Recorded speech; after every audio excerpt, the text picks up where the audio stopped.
This week we're looking at the introduction to the parable of the sower. Now the parable of the sower, particularly in Mark's gospel, is kind of the foundational parable. It sets the stage for the rest of the gospel. Jesus encounters people who sort of analogize to the different kinds of soil upon which the seed falls.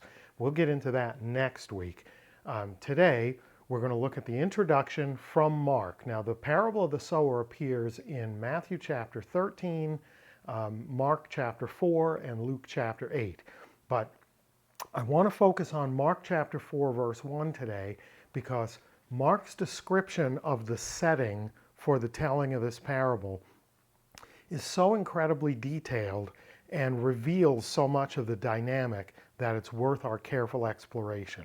So it's just one verse, but we're going to look at it in 4 parts, and we'll translate it together as we go. So let us begin with the first part. Kai palin erxato didaskein para tein thalasan. So kai palin, and again. Palin is again. So what do we know right off the bat? Whatever we're about to hear has happened before. Kai palin, and again. Erxato, he began, from arkomai, he began, didaskein, to teach. So, and again, he began to teach, para, alongside, along, tein thalasan, the sea. Here in this case, it's not the Mediterranean Sea, it's the Sea of Galilee. It's a lake that is referred to as a sea. And we know that Jesus is about to teach here again. And I'd like to look at the 2 verbs quickly. Erxato is an aorist tense verb. The action is kind of punctiliar, like he's starting something. It's built right into the word, right? He began. But notice didaskein, the infinitive, to teach, is in the present tense. Why do we think it's in the present tense? Because it is an ongoing thing. So he's starting to do something that has a protracted aspect to it. It goes on. The teaching isn't an instantaneous thing. It's something that carries on. Let's move on to the second part. Kai sunagate pros auton oklos pleistos. So we have another kai, a conjunction, and, so we know, and again, he began to teach alongside the sea, and we're going to go to the last 2 words in this part, aklos pleistos. Aklos is a crowd, and pleistos is the superlative of polos. And a superlative usually means, right, good, better, best. The superlative is best, but this is what's called an elative use of a superlative. It's intensifying the meaning of something, but it's probably not to be taken as the most or the best or the biggest, because there surely have been larger crowds than the crowd at the Sea of Galilee that day. So we're supposed to read it as like a very great crowd, a really big crowd, a huge crowd. And what about this huge crowd? We get our verb, sunagatai, was gathering. This crowd was gathering, pros auton, to or toward him being Jesus. So the dynamic so far, Jesus is teaching alongside the Sea of Galilee, and a very, very large crowd, to the point of being almost superlative, shows up to hear him teach alongside the sea. What happens when you get a very, very large crowd, particularly in a pre-technological setting?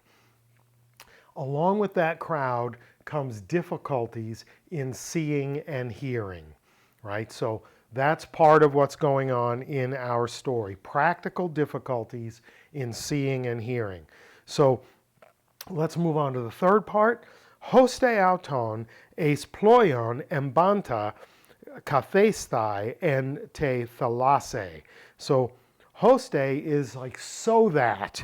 And it's in response to the situation that's been described. We know there's a really, really big crowd, and the crowd is so big that it results in Jesus having to take certain actions.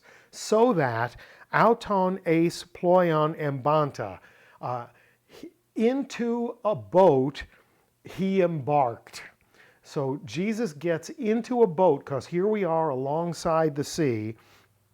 For what purpose? What's the reason that he gets into the boat? Kaphesthai, to sit, en te thalase, in the sea. He's going to sit in the sea, but he's not going to sit in the water of the sea because he got into a boat. He didn't get into the sea, he got into a boat. He's going to sit in the boat on the sea in order to teach to the crowd that is presumably not in fact on the sea with him. So we're told about the purpose, and the purpose is to deal with the problem of the large crowd. He embarks into the boat with the purpose of sitting on the sea or in the sea within the boat. Now, in a recent episode, we talked about the prepositions eis and en. One shows movement and the other one shows location. So here we're told that he embarked eis into the boat in order to sit en in or on the sea. So again, eis is movement. He gets into a boat, and en is location. He's sitting in the boat on the sea in order to continue his teaching. Let's go on to the fourth part. Kai pas hoaklos pros tein thalasen epites geis esan. So again, another chi. All these pieces are joined together by, not surprisingly, conjunctions joined together. And we're told pas hoaklos, all the crowd, you could say the whole crowd, but there's another word for whole. All the crowd, we're going to jump toward the end. Ason were, this is a verb form of ame, were epites geis, upon the land, upon the earth, pros tein thalasen, toward the sea. So what's the dynamic? Jesus is in the boat, sitting out on the water. The crowd is on the land, but they're not milling about on the land. They're facing toward the sea where Jesus is in the boat. So what is it that we have here? They're facing the speaker. The speaker is separated from them. He's on a relatively flat surface. They're not on a flat surface. They're on somewhat of a grade. How do I know that it's a grade above the water level? Because if it was below the water level, the water would run out. That's how water works, right? So they're on a grade looking out over this relatively flat surface. What has Mark described? Mark has described an amphitheater. With great detail, he has described an amphitheater. This is a photo of a Roman amphitheater from the 1st century AD that I took in Italy in 2020. And if you look carefully at the dynamic here, it's what Mark described. There's a flat stage area down at the bottom where the speakers, the orators, the rhetoricians, the actors would be. And on an elevated gradient of stone, here was where the audience would sit. And the voices would carry, despite a lack of amplification, speakers and microphones and all that, the voices would carry, and the nature of the sort of embankment here lets the audience see and hear the speaker despite the lack of technology being employed. Next, this is a photo of a Roman arena built in the same city as that amphitheater in the 2nd century AD, and this arena is still in use today. It seats tens of thousands of people, and I can tell you that standing on the top row, I could hear people who were talking, albeit they were talking loudly, down at the flat surface and the bottom of the arena. This non-technological technology worked. And so what did they do? They took the amphitheater concept and they turned it into a full circle and called it an arena. And we still use it today for sporting events, for entertainment events, for political speeches, etc., etc. This works. So, how did Jesus deal with a superlatively large crowd? He took advantage of a naturally occurring amphitheater.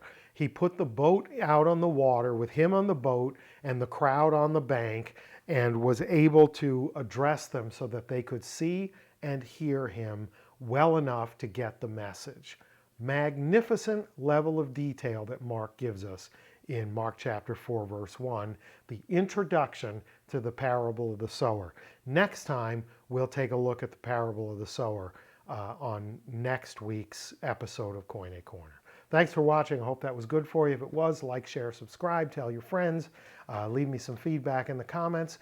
And until next time, Charis Kairene Humin, grace and peace to you.